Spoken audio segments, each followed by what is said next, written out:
The spirit of innovation is deeply ingrained in America, and Google is helping Americans innovate in ways both big and small.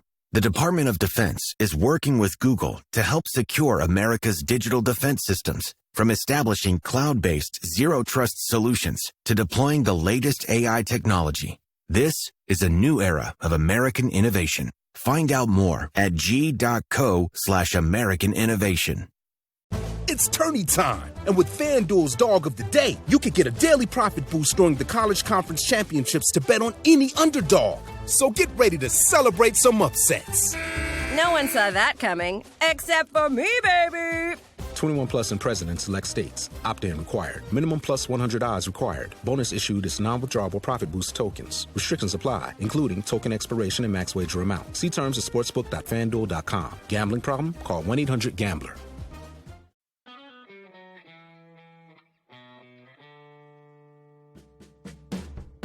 Hello and welcome to the Oregonian Sports Podcast. I am Bill Oram, joined as always by Brenna Greene. You know what's not the same as always, Brenna? Mm-hmm. You are in San Antonio, Texas, site of the men's Final Four coming right up. Hey, second straight week, I am podcasting from a different state. So, you know, we're just making it a trend. We're not. I'll be back in Oregon next week, but I do appreciate you. I do appreciate you lugging your gear, which is a microphone. I mean, but you know, in the TV biz, I guess you don't find the microphone to be that difficult to pack when you guys travel with real equipment. But nonetheless, appreciate you doing it from from far afield in the field. The journalistic field. I do also have to bring my personal laptop because for whatever reason, my work laptop at Coin has the world's worst camera of all time on it. So, which, you know, makes a lot of sense that our laptops would have truly abominable cameras considering we work in a visual medium, but you know, whatever. So yeah, I did also have to bring my personal laptop. So there you go. It's just been really tough sledding, but you know, somebody's got to do it. So that's true. I mean, when I used to travel all the time, like I was always very grateful to be a print journalist because even like my friends at ESPN who, you know, were primarily print focused, but like Dave McMenamin, Youngmisuk, would sometimes need to take, their own tripod and I guess they would use a phone maybe in those days, but traveling with a tripod in the event that something happened that would require them going on SportsCenter. Yep. And I had, and as I would buzz past them with my carry-on only luggage. So much respect for folks in the TV biz. When our, on the print side for a long time, our only equipment was, a pen and paper, maybe a tape recorder. And now it basically is all on the phone. Mad respect. Yes. I mean, yeah, we do not travel light as somebody who was traveling with camera gear for the last 2 weeks. So it's a good time, but oh well, that's just kind of our reality. In fact, I have a very visceral memory right here in San Antonio covering the Alamo Bowl a few years back, Gardner Minshew playing for WSU at the time and having to lug all my camera gear. This is a huge tripod, a huge camera. This is not little stuff. Like people think, oh, like maybe it's like, one of those like influencer tripods. No, this thing is heavy duty. A camera that went on that like I could rest on my shoulder. So big shoulder cam. Then I had my backpack and I had my live unit on. And I have a very visceral memory of lugging all of it down the Riverwalk because I needed to go live and being like, I might die right here, right now on the Riverwalk. I might just like collapse and just never get up. So, I'm looking forward to actually maybe possibly enjoying San Antonio this time around because although that was a very fun game and a fun experience, that game could have been in Timbuktu for all I cared. It was the same difference. I think people like just a random media rant, but like, people are like, oh, you get to go to all these cool places and experience all these cool things. But in actuality, especially in TV, with the amount of like live hits we have to do and unique content we have to generate and things like that, I mean, like, a lot of times these places could be anywhere and it wouldn't matter. It would all be the same, and we would all be doing, it's one of those things where you never really get to enjoy where you're at because you're just constantly churning. So yeah, it'll be nice this week to not have as much of the churn and actually the inside of a Courtyard by Marriott looks the same in San Antonio and Spokane. Okay, so Brenna, you were with the women's tournament in Spokane, switching over to the men's in San Antonio. As you look back on the Sweet 16 and Elite 8, what were the highlights for you in Spokane on the women's side, and what did you like? What didn't you like? Oh, highlights. I mean, just like Paige Beckers, just generally as a highlight. She was unreal, and it was so cool to just be like sitting there asking her questions and like acting as if I'd been covering her all season, which obviously I have not. So yeah, that was really, really cool. Just to be able to experience that. Now, speaking of TV, I forgot to tweet this, but it was just perfect. It was a perfect encapsulation working on TV. So I was up there because I was covering for a bunch of different stations around the country in our station's media group. A lot of people think that like CBS would own Coin because we're a CBS station, but that's not the case. CBS does not own the vast majority of the stations that they are affiliated with. Other companies own those, and we're just affiliated with CBS. So our station's owned by a company called Nexstar. And so I was working for a bunch of different Nexstar stations around the country covering for the NCAA tournament up there. And one of the guys that works for a local TV station in Spokane was walking past me in the hallway after Paige's 40-point game. And he goes, "Where were you when Paige Becker scored 40 points in the NCAA tournament?" And I looked at him and I go, "Well, actually, I was going live in New Orleans and Topeka. That's where I was." So, I didn't get to watch any of that second half when she like just went off in the Sweet 16. So that was super cool.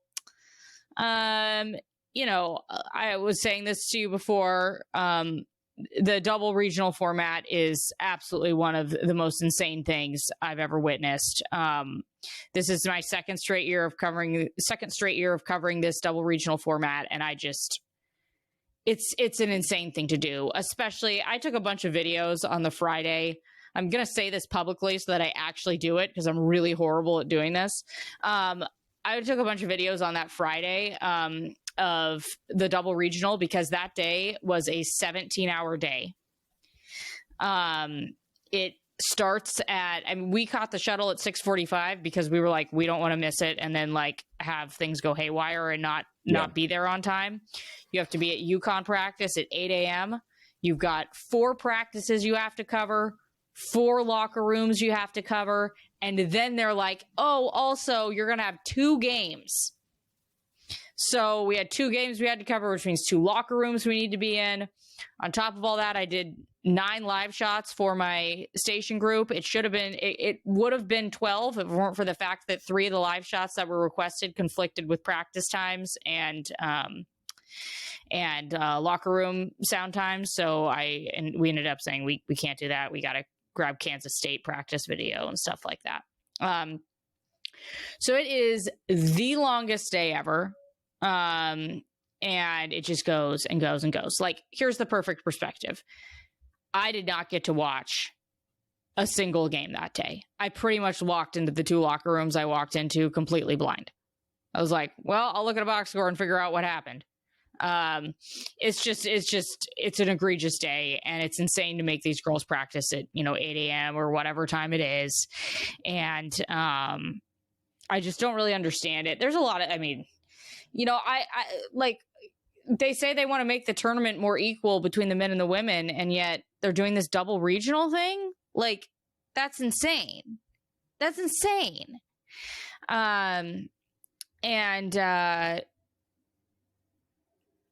never understood why they switched Selection Monday for the women to Selection Sunday and said, oh, we're doing it to be equal. No, what you're doing is you're just taking the shine off of the women because they go second. Everybody's paying attention to the men at that point.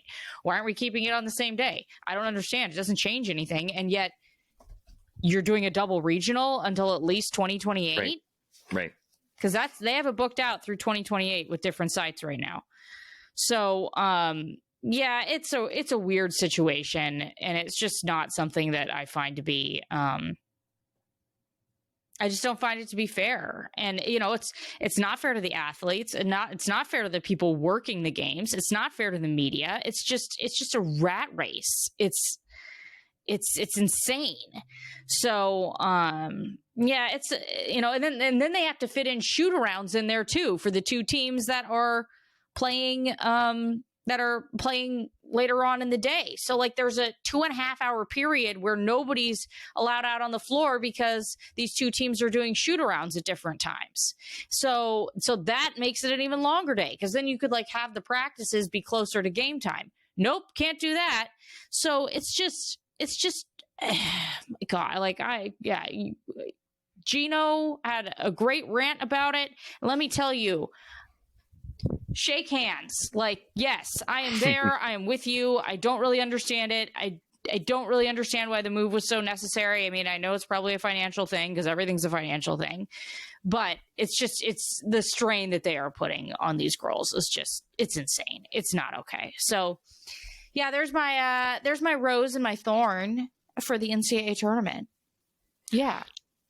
Do you have a pick in the women's Final Four? I mean, I know you're in San Antonio, but now that the field is set in Tampa, like, do you think UCLA can get it done? Is it UConn again? Like, where are you at on this on this really cool Final Four field? Yeah, I mean, I think it's all. I really do think that the winner's probably going to come out of the Spokane regional. Yeah.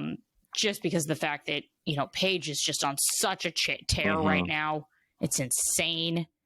I'm really looking forward to that UCLA UConn game. I think it's going to be crazy. I think right now you have to go with UCLA because of the size that they have. It's just unreal. Like Lauren Betts we were like looking around, we couldn't find her, and we're like, what's wrong with us? How can we not see her? Because she's so much taller than everybody else. So yeah, I think I have to go with UCLA right now just because of the amount of firepower they have. I mean, heck, Tamia Gardner, who was on Oregon State last year, is coming off the bench for them. She had a great game in the Elite Eight, hit a couple threes, really cool for her. But I mean, she's a powerhouse. She was fantastic last year in the post, and she's not even starting for them. So, yeah, I think I have to go with them just because of the depth that they have, especially at the forward position. Well, I mean, this is their first Final Four ever, right? So, I mean, it is. So winning the whole thing out of their first Final Four would be pretty cool. But obviously, I mean, Corey Close has been building something pretty special there for quite a few years. So, kind of a realization of that of that growth. We talked last week about how you were planning on catching up with the Oregon State, what do we want to call them? The ex-Oregon Staters. Yeah. We'll go with that. Sure. The expats. That's what I was going for. Okay. The Oregon State expats. And I saw that package, saw you got time with Tamia, Talia, and who am I forgetting? Reagan Beers from Oklahoma, of course. Yep. What was that like, and what did you learn kind of on their perspective, looking back at their run with Oregon State? I think the person that was the most eloquent about it was Reagan. And Reagan was really like, if you watch it back, like you can see how genuine she is. Like she was so genuinely happy for the team. And I asked her like 3 questions, and I was like, I'm good. Like, I don't need anything more from you. Like, you've already, like, you have the best sound bites of this package, because she was just so like genuinely cool with how she kind of handled it. Tamia isn't someone who's like very effervescent, might be the right word. I'm not sure. Like she's just kind of get straight to the point. And then, I think Talia, I think too, the day that I interviewed Talia was just an overwhelming day for her generally, because she was kind of sort of back home in terms of the fact that she, she's from Tri-Cities, which technically isn't, it is not the same media market, but it's as close as she's ever going to get to playing again in Tri-City. So I think she just had a lot on her mind. But yeah, I mean, I thought it was really interesting. You know, one of the more interesting moments of the weekend for me was actually when USC lost and watching Talia come off the floor. Because she was headed straight back to the locker room. I mean, she was dialed in, and then all of a sudden something in her just stopped. And she 180'd, turned around, looked at the floor for like, I mean, I got a few seconds of it. It was probably like 15 to 20 seconds that she was just staring. And then she turned around and went on her way, because that was the end of her collegiate career. Those are always such interesting moments. And I saw some of those, you know, at the Rose Bowl this year too, with the Oregon football team, where, you know, you've got people who, you know, have devoted their lives to this and who don't necessarily you don't know what their future in the sport is going to be or where it's going to take them.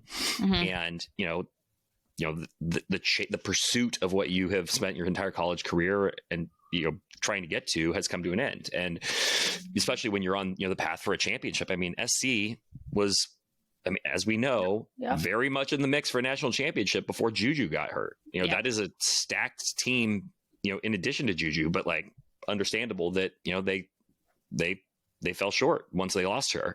And I appreciate hearing that Talia had that awareness in the moment to not let the result totally steal the moment from her, because this is the last time you're going to walk off a court as a college basketball player, and you shouldn't storm off. You should be able to like appreciate the power of that moment. And so, you know, good for her to maintain some perspective, even though I'm sure it was incredibly difficult, because that was not where anybody at USC saw their season ending. And by the way, we talked about the transfer portal last week. One of the girls on USC who had an incredible game in the Sweet 16, a freshman. I mean, she had like around 20 points in the transfer portal. Yeah. Like, it's no one is immune, okay? Like, no. Yeah, she's in the transfer portal and she's out. And it was like, I saw that and I was like, whoa, like you guys literally got knocked out like 2 days ago or something, you know? It's such a weird, I mean, obviously we talk about the transfer portal all the time, but you know, like Jadrian Tracy at Oregon told James Crepea, my colleague at the Oregonian, before the tournament started, that he was absolutely coming back to Oregon. And he's in the portal and he's gone. You know, Oregon State's roster continues to take hits. Basically everybody's in the portal at Oregon State. Yeah. You know, and by the way, I will say, like, you know, I appreciate the hustle of like asking these guys what their plans are, but the reality is, like, guys and gals, I mean, one, it doesn't really mean anything, and in so many cases they don't even necessarily know, you know, like with like, you know, if you're asking somebody before the NCAA tournament what their plans are, you know, their plans could change dramatically based on what happens in the NCAA tournament. And once they get removed from the season a little bit, talk to their family, talk to the people who are out there working on their behalf. But that said, I mean, gosh, in this day and age, you almost owe it to yourself to be in the transfer portal, to explore your options and to explore your value. Like, it just is the way that sport has evolved, that college sports have evolved. So yeah, it's very jarring for me to see so many programs doing like graphics like, I'm back.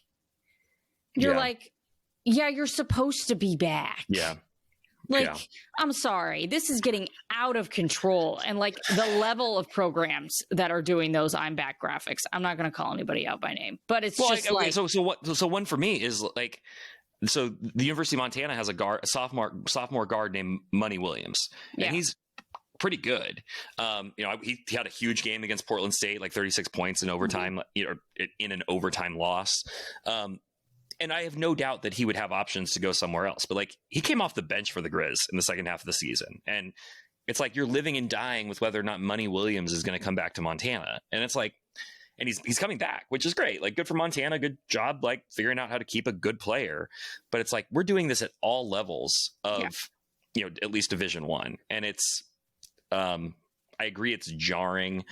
I don't really think it's sustainable. And I don't think and I was having this conversation with Nick Daschel recently and tell me what you think, where it has the potential to be more damaging to basketball than football for reasons that are unequivocally yes. Because like in basketball, I think you develop more of a connection with players than in football. You are closer to them. You see their faces. See faces, absolutely. Like it's just a more intimate experience. And so when those people are turning over every season, football, there is a level of remove and separation anyway. So I think that that's real, and I think it is going to impact. It already is, and is going to continue to impact basketball even more. And by the way, to say nothing of the on-court product. To wit, look at the last two Sweet 16s that haven't had a single mid-major participant, and now you have 4 number ones in the Final Four. I think that's all related to the consolidation of talent. Yeah, I mean, well, let's just look at it from a pure numbers standpoint. There's like 100 guys on a football roster, and there's 12 guys on I think the number might not quite be 12. I think it might be like 13 or something on a basketball team. Like it's just the numbers are just so different. And of those, however many guys on a roster, max 8 to 9 are playing. It's mostly 7 to 8.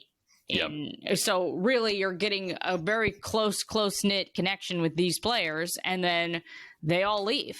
I also would just like to say that who the heck is going to be honest with you during the NCAA tournament and say, no, I'm not coming back next year in the middle of an NCAA tournament run? That's not going to happen. I'm sorry.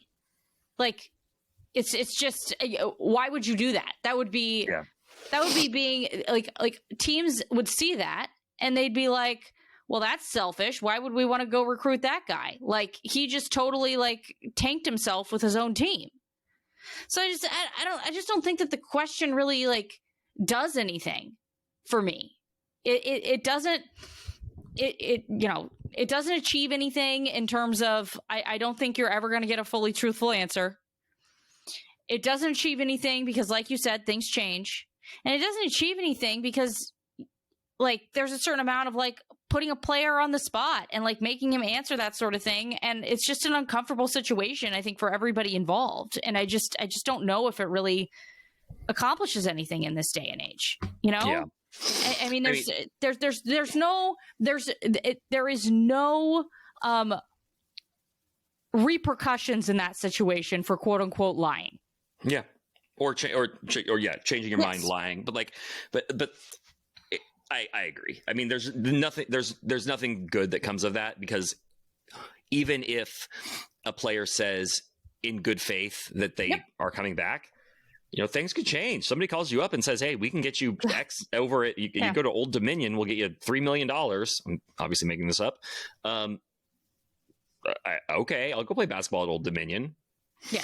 And to be fair, I totally understand asking it. I totally get it. I get that that's journalism is a fact-finding mission. Mm-hmm. I just don't know if in today's day and age it adds any value. If it carries any weight anymore. And that's something that just has changed over the years. And back in the day, that would carry some weight. Now, it's not the same landscape anymore. It's just not. It's the wild, wild west out there in college athletics. And everybody's just fighting to survive. So, it's unfortunate because it's ruining fandom. It's ruining being a fan. So in the men's tournament, as I alluded to, we have 4 number 1 seeds. Mm-hmm. The 4 best teams coming into the tournament proved to be the 4 best teams in the tournament: Florida, Auburn, Houston, Duke. It's been, I believe, 17 years since this happened. Do you like an NCAA tournament that gives us the 4 best teams at the end? I think so, yeah. I mean, I guess ask me in a few days. But, I've been to the last 2 NCAA tournaments, and yes, that San Diego State game was super fun. But then you got to the championship, and it was just all right, here we go again. You know what I mean? Mm-hmm. And then last year, NC State's here, and it's like, look, the magic is run out. Like, you keep trying to make fetch happen, it ain't gonna happen. So I'm hoping that this year, I guess one of the nice things about the portal, let's spin some good stuff about it, is that I think it has allowed for more parity at the very top of the sport. And because, all these players can't be on the same team anymore. And a lot of times they're like, okay, I'm going to go somewhere else to find more playing time. And so that means that I think that there's more options for good teams at the top of the sport. And there's not going to be as many like super teams anymore. Just because everybody, quite frankly, there isn't enough money to go around to do something like that. And I mean, maybe in some places there are, but those places are very few and far between. And also, you then, if you're in that sort of situation, you aren't going to get the minutes that you want, and then you're going to have to go transfer to a lower program after the next year or something like that. So I do like that we have a situation like this where, it really seems like to me, you could have anybody in that game come Monday and nobody would bat an eye at that. So it's an interesting, I'm not upset about it this year. I think that it's a fun thing that the sport is really able to celebrate that. So we'll see what happens. But yeah, for me right now, I'm cool with it. I'm good with it. And I'm hopeful that we have some good games here in San Antonio. What do you think? I think good games in San Antonio, great. I think close games are great. But I do think, pretty universally, the NCAA tournament has been celebrated as like the best sports event in America. Mm-hmm. Yeah. And that is because of it being unpredictable. Yes. Especially the first 2 weekends. Mm-hmm. The idea that we are in an age where the sport is now structured where it's more likely that the blue bloods or the top seeds are going to buzzsaw their way through the field, I do not think is a good thing. Like, I think these are four really good teams. I'm excited to watch them play each other. But if we are in an age where, I've heard, the SEC commissioner, Greg Sankey, has called for more power conferences to have, or more teams from power conferences in the tournament, fewer automatic bids from, mid-major conferences. I've heard coaches make the same point on both the men's and women's side. And I just think that if we are moving in the direction where that makes sense because of how things are structured, then you need to look at the way things are structured. And so I don't know what the answer is there. I just feel like it's moving in the wrong direction. Yeah, I will say, one of the hallmarks of the NCAA tournament is that everybody loves a Cinderella story. And I so get that. And, obviously I come from a background where a Cinderella story is what literally saved the university I went to. If it weren't for that Gonzaga basketball team making a run in 1999, Gonzaga would not exist anymore, period. Like, it's not going to happen. So, they were about to close their doors. So I certainly appreciate a Cinderella, and it does make me incredibly sad that this is where we're at. I mean, I will say, like, one of the things that's, I think I mentioned this earlier. I mentioned this last week about the coach that I covered at GU, that's now the head coach at Valpo. Like, those mid-majors now have just become development factories for the Power Five. And that's really unfortunate to me. And that is something that I think the NCAA tournament loses its luster a little bit without those guys, because there's nothing America loves more than a good old-fashioned underdog story. Yeah. So with that happening, that is the harsh reality of what is going on in college sports right now. And I don't think it's, the bridge has been crossed. It isn't going back. Yeah. It is not going back. So, hopefully we have more Cinderellas in our future, but I would imagine that there will be less and less of them. And that is just unfortunately the reality. I would agree. The one other thing I wanted to touch on before we get out of here, Brenna, I wrote about it this week. Aaron Fentress has written about it. I did make a video about it, the Oram Forum. But we are coming to the end of the season. Toumani Camara is probably the Blazers' only candidate for any postseason awards. He is, in my opinion, has clearly earned a spot on one of the 2 all-defensive teams. That's 10 slots. I have a fear that the Blazers' record will end up being his undoing because there are so many voters who look at a team like the Blazers casually or have not paid attention or see that the Blazers have the number 17 defense and are unimpressed and will overlook Toumani Camara. Yeah. Am I being too paranoid about this? Like, do we have trust in the electorate that they will recognize that the Blazers have vastly outperformed expectations, that having the number 17 defense when they have been in the bottom 4 for the 4 years before Toumani Camara came to Portland represents a dramatic growth and is a direct representation of his impact. What do you think? I mean, do you think the voters do you think the voters are going to get it right? What about being a Blazers fan your entire life makes you think that we should trust the electorate? No. Like I appreciate the push for Toumani right now. I don't think it's going to amount to anything, to be completely frank with you. Like, that's just the reality, unfortunately, of being a Blazers fan generally, but especially being a Blazers fan in this day and age. I think that maybe next year, I just think that we're probably a year away from Toumani really getting the flowers that he deserves. And it's interesting because there has been sort of this Toumani Camara hype this year. And I think it is outside of Portland too. Like, I mean, Jason Quick from The Athletic did a great piece where he talked to a bunch of different players about being guarded by Camara. Yeah. And I mean, the praise that was heaped on him, and you hear it from coaches. Yeah. I do think that there is a real awareness of him, at least within the league. But like, let's just say, those people don't vote. The beat writer for the Charlotte Hornets, and this, I actually do know who that is, so this is not a direct hit at that person, but like just as an example, somebody who's only watched the Blazers twice is not sitting around and like watching the Blazers on League Pass.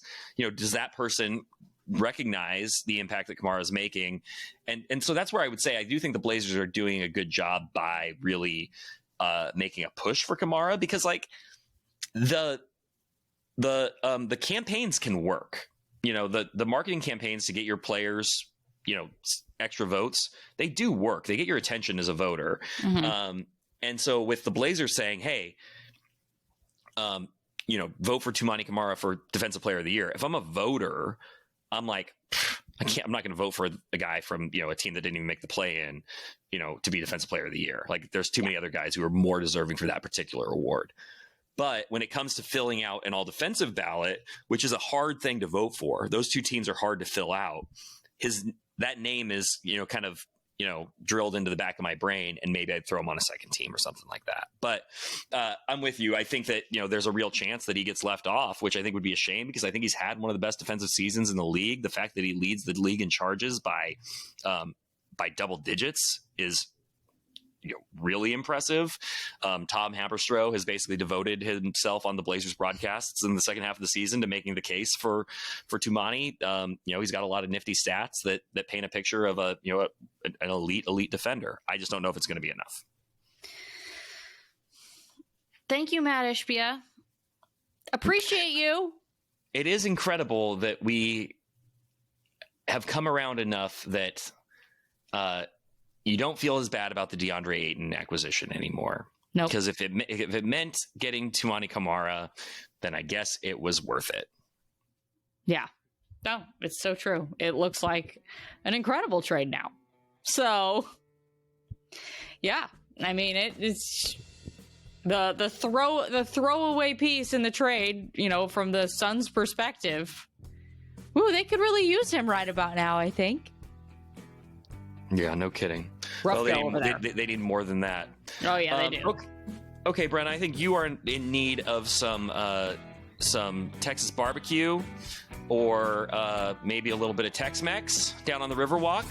Something good for dinner. I'm in need of my margarita. credential, and then maybe I'll think about food. Okay. Well, enjoy San Antonio. It's one of my favorite cities in the country to visit for work. Been there many times. I've got a couple recommendations for you offline. But enjoy yourself down there, and we'll look forward to a recap next week when we reconvene on the Oregonian Sports Podcast. See ya. Bye.